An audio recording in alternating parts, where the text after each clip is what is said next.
What's up? Really quick, going to show you guys two things that you should keep in mind as we approach year end and tax season. So the first is just taxes for a pass-through entity. So this is a huge misunderstanding. I have clients ask me about this all the time. But they think that if they keep their money in their business bank account and don't transfer it to their personal accounts, that they won't be taxed on that income.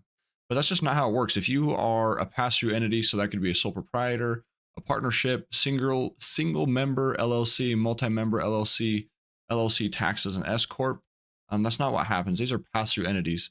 So what happens here, for example, if you had $100,000 in taxable net income from your business, but you only transferred $30,000 of that to your personal bank account, you're still going to be taxed on that entire $100,000.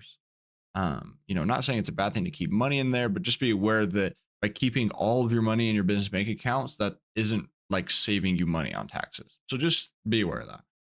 The other thing is end of year spending only for the sake of having a tax deduction. So a tax deduction is not money that's refunded to you at the end of the year. A tax deduction reduces your taxable income.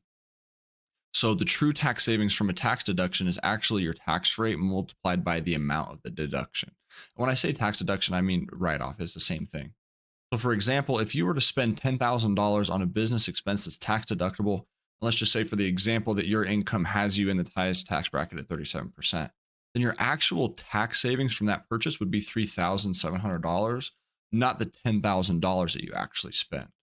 So don't spend a dollar to save 37 cents.